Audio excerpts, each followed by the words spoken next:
Good morning guys. Samahan nyo akong pumunta ngayon sa radiator repair shop upang ipacheck ang radiator nito.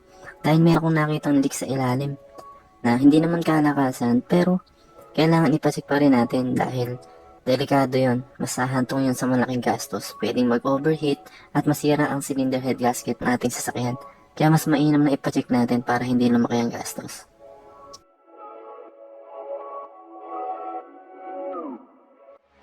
Ito nga pala ang ating unit.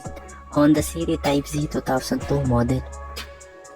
1.3 engine, gasoline. Ito po yung ipapacheck natin.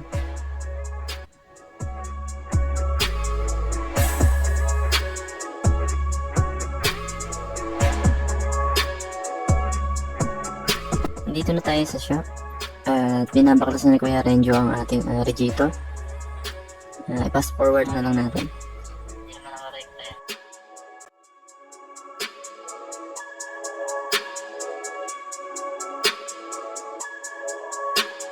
So makikita nyo naman guys, oh.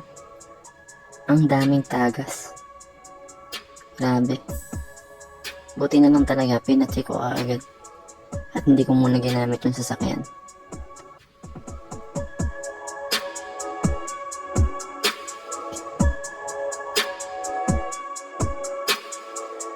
Ayan guys, tinatanggal na ni Kuya Renjo ang mga dating hinang ng radiator.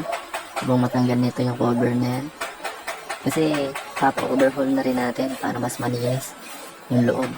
Para siguradong matanggal na yung mga kalabang o yung mga parang putik sa loob.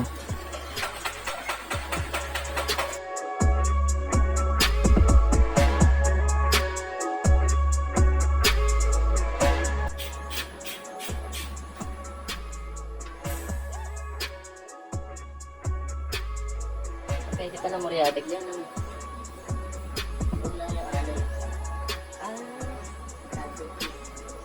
Pati yung nasa loob na yun, panso ba yan?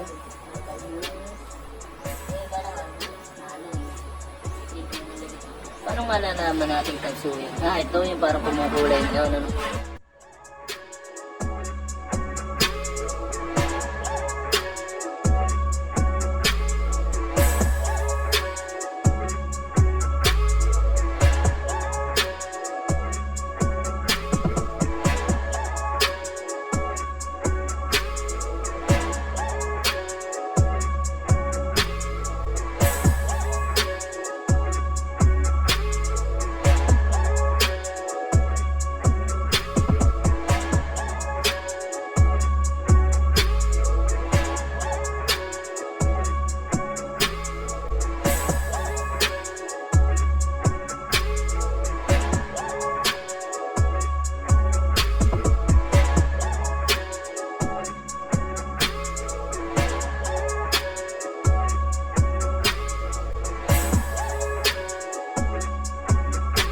At ayan guys, kinakabit na ni Kuya Renjo yung takip ng radiator natin sa ilalim. Sisimulan niya na yung ihina.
So ayan guys, tapos na.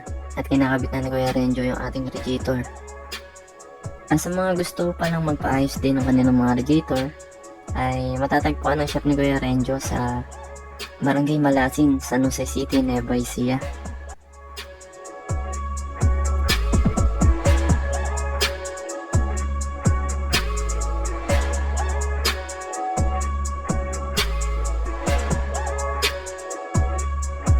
ayan guys, tapos nang ikabit yung ating radiator. So nilagyan na namin ng tubig yan, pero yung tubig muna galing sa poso.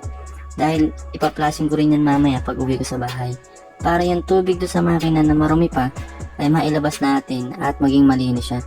At gagamitan natin siya ng distilled water pagka-flushing natin.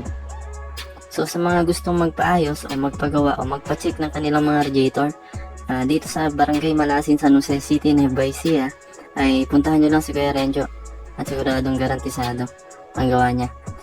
Sa gastos nga pala, nagkakahalaga siya ng 1,750. Lahatan na yun, kasama na yung labor at paghihinang. So yun lang guys, maraming salamat po. God bless po.